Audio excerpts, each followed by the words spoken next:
A shocking words from the pulpit are shaking the church world right now. Bishop Patrick Wooden has sparked a firestorm after openly calling out what he describes as a hidden wave of lesbianism creeping into the church. His bold accusations have divided congregations, ignited online debates, and left many asking, is he exposing a hidden truth or stirring unnecessary controversy?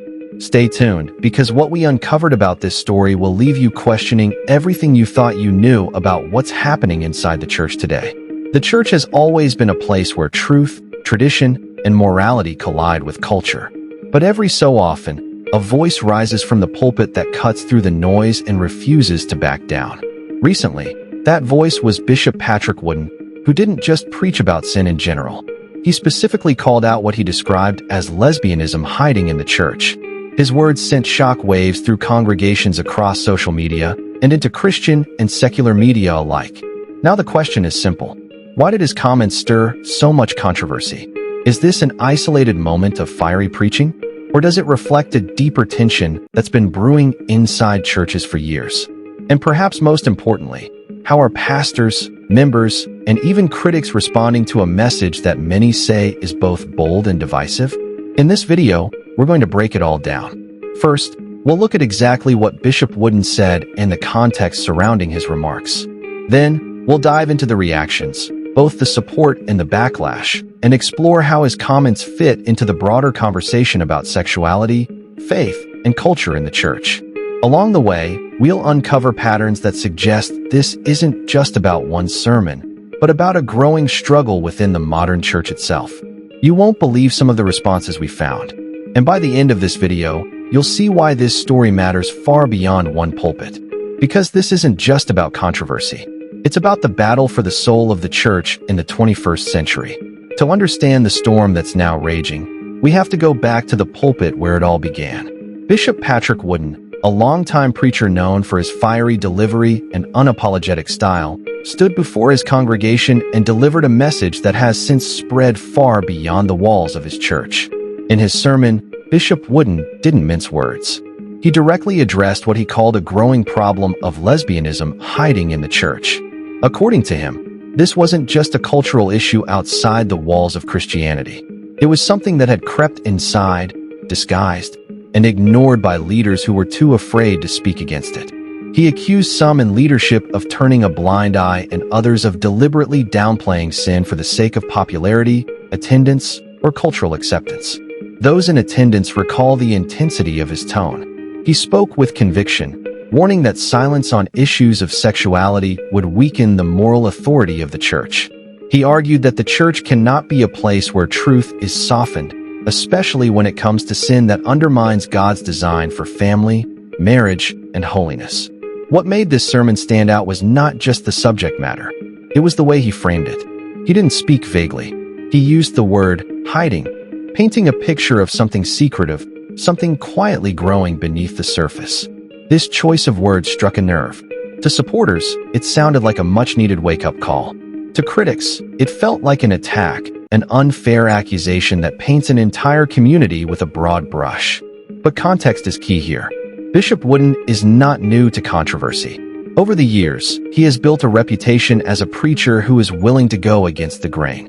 He has previously spoken out against cultural trends he believes threaten the biblical foundation of the church. Whether it's same-sex marriage, gender identity issues, or the influence of progressive ideologies in Christian spaces, Wooden has often placed himself at the center of heated debates. This latest sermon, however, feels different because of the timing.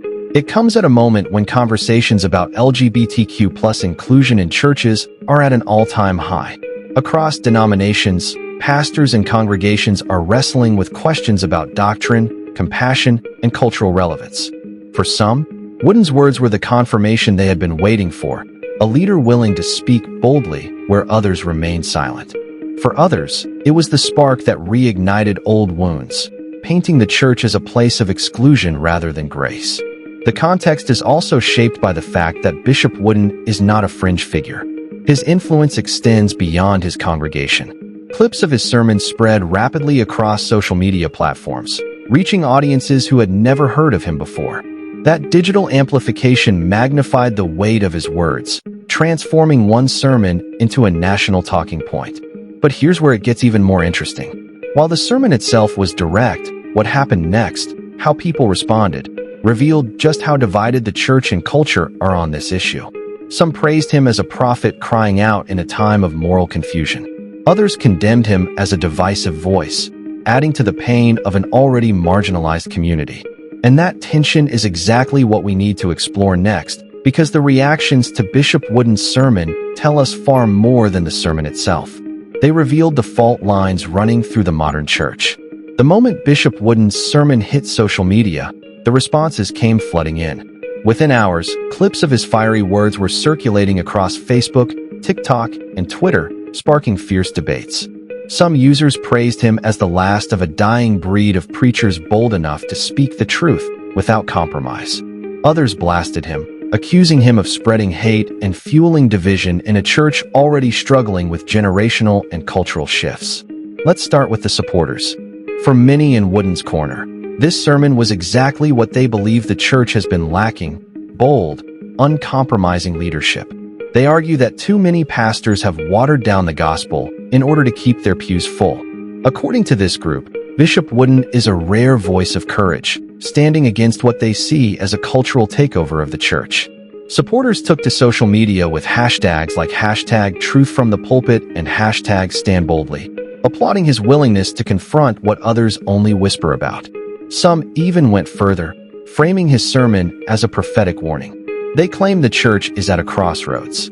Either it will confront hidden sins and remain faithful to Scripture, or it will cave to cultural pressure and lose its moral authority altogether.